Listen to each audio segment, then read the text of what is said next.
Assalamualaikum warahmatullahi wabarakatuh. Kami dari kelompok 4 akan mempresentasikan hasil diskusi kami mengenai ekonomi internasional, mata kuliah pengantar ekonomi yang diampu oleh Ibu Rifda Nabila. Sebelumnya, izinkan saya untuk memperkenalkan nama anggota kami yang beranggotakan Inayatus Saada dengan akhir NIM 37, Eka Purwati dengan akhir NIM 47, Nova Wahyu Aulia dengan akhir NIM 53, Klairias Nujivera dengan akhir NIM 55, dan Naila Talmuna dengan akhir NIM 57. Pengertian ilmu ekonomi internasional. Pengertian ilmu ekonomi internasional yang sering pula hanya kita sebut ekonomi internasional kiranya dapat didefinisikan sebagai bagian dari ilmu ekonomi yang khusus mempelajari perilaku transaksi-transaksi ekonomi internasional, perekonomian bangsa pada khususnya, dan mekanisme bekerjanya perekonomian dunia pada umumnya. Menurut Oxley Sumari, pengertian ekonomi internasional dilihat dari dua segi, yaitu dari segi ilmiah dan dari segi praktisnya. Dari segi ilmiah, pengertian ekonomi internasional adalah bagian atau cabang dari ilmu ekonomi yang diterapkan pada kegiatan-kegiatan ekonomi antar negara atau antar bangsa. Sedangkan dari segi praktisnya, ekonomi internasional adalah meliputi seluruh kegiatan perekonomian yang dilakukan antar bangsa, negara, maupun antar orang-orang perorangan dari negara yang satu dengan negara yang lain. Tujuan ekonomi internasional adalah mencapai kemakmuran masyarakat melalui perdagangan, investasi, kredit, pengangkutan, asuransi, dan diplomasi.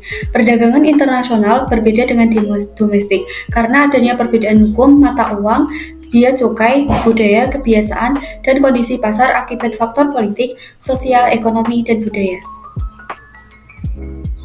Ruang lingkup. Yang pertama, perdagangan internasional, proses ekspor dan impor barang dan jasa antar negara.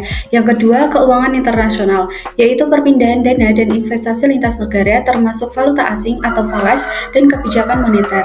Yang ketiga, kerjasama ekonomi internasional, kesepakatan dan perjanjian antar negara untuk mendorong pertumbuhan ekonomi seperti WTO, IMF, dan World Bank. Teori-teori. Secara khusus, ekonomi internasional membahas mengenai teori perdagangan internasional, neraca pembayaran, dan pasar valuta asing, serta mikroekonomi perekonomian terbuka atau Salvatore 2014. Teori ekonomi internasional bisa mencakup 1. Teori murni perdagangan internasional atau The Pure Theory of International Trade. Teori ini membahas dasar terjadinya perdagangan barang dan jasa antar negara serta keuntungan-keuntungan dalam perdagangan. Yang kedua, teori kebijakan perdagangan atau The Theory of Commercial Policy. Teori ini mempelajari alasan dan akibat timbulnya pembatasan terhadap arus atau liberasi perdagangan.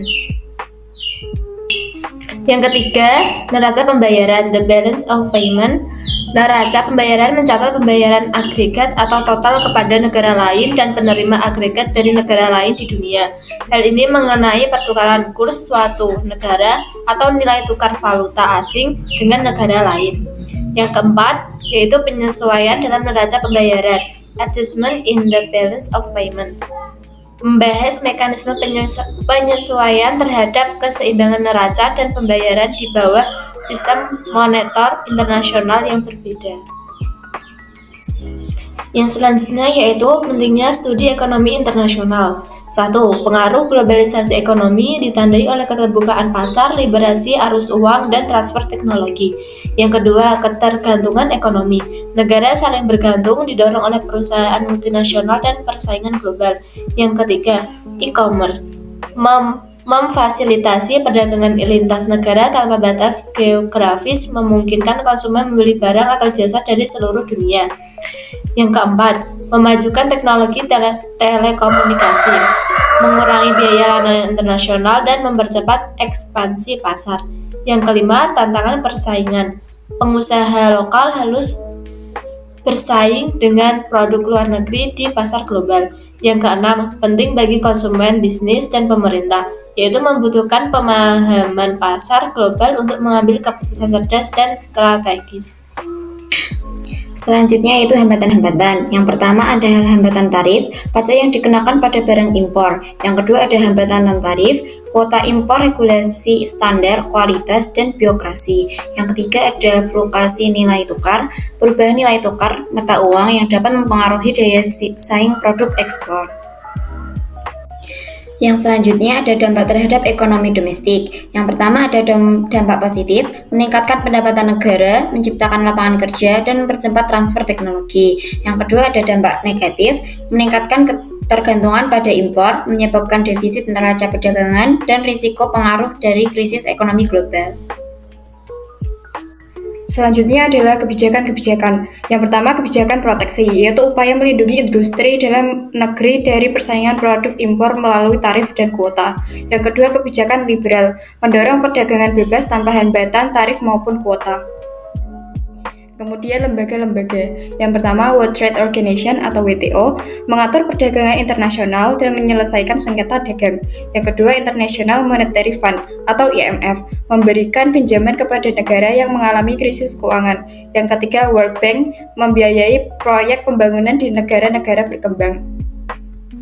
Yang terakhir adalah kesimpulan. Ekonomi internasional mempelajari interaksi ekonomi antar negara yang mencakup perdagangan, keuangan, dan kerjasama internasional. Tujuannya adalah meningkatkan kemakmuran melalui aktivitas perdagangan, investasi, dan kerjasama global. Perdagangan internasional memungkinkan negara memanfaatkan keunggulan komparatif, memperluas pasar, dan meningkatkan devisa. Globalisasi dan kemajuan teknologi seperti e-commerce dan telekomunikasi mempercepat proses perdagangan lintas negara. Namun, tantangan seperti fluktuasi nilai tukar, kebijaksanaan proteksi, dan ketergantungan pada impor juga perlu dikelola. Pemahaman ekonomi internasional penting bagi konsumen, bisnis, dan pemerintah dalam menghadapi dinamika pasar global. Itu tadi merupakan presentasi dari kelompok 4, kurang lebihnya kami mohon maaf.